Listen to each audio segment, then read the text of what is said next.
Ciao ragazzi, sono Ribart. Oggi vi faccio vedere come utilizzare l'olio a goccia WD-40 per la catena.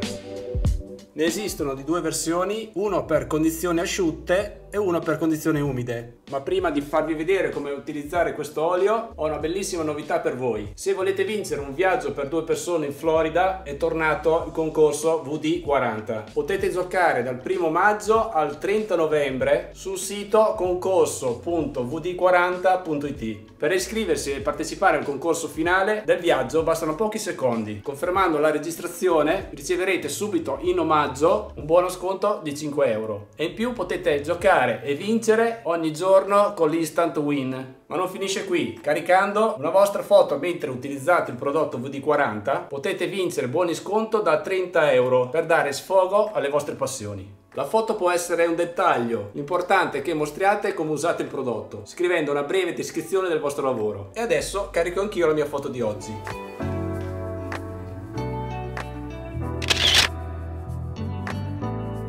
Ricordate che accedendo al sito del concorso si può giocare e caricare una nuova foto ogni giorno. E dato che si parla di novità, continuate a seguirmi perché ne arriveranno delle belle.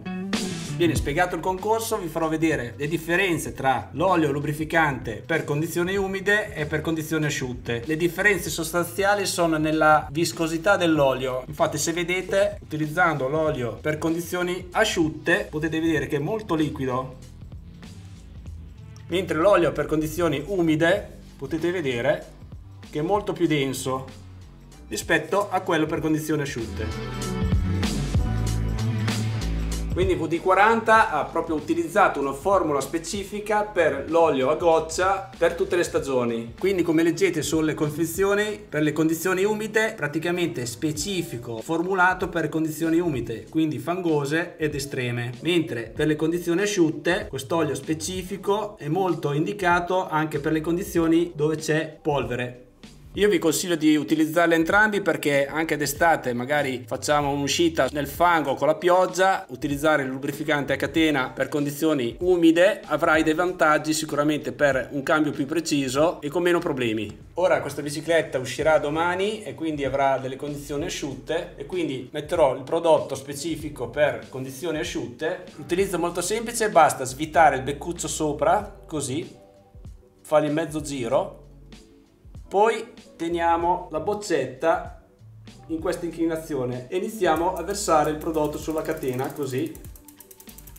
Basta un giro di catena e poi ci fermiamo. Vi consiglio di non togliere l'olio in eccesso, ma bisogna aspettare che l'olio penetri all'interno della catena e si asciughi. Mi raccomando, non mettetene una quantità eccessiva, quindi basta solo un giro di catena e siamo a posto. Il segreto è darlo spesso ma poco, così avremo sempre una catena in perfette condizioni, sempre lubrificata e sicuramente la durata sarà maggiore rispetto a una catena non curata. In più ci sarà una precisione di cambio maggiore e meno rumorosità. Bene, spero di esservi stato d'aiuto anche in questo video. Mi raccomando, iscrivetevi anche sul sito concorso.wd40 per vincere tanti premi. Ciao a tutti.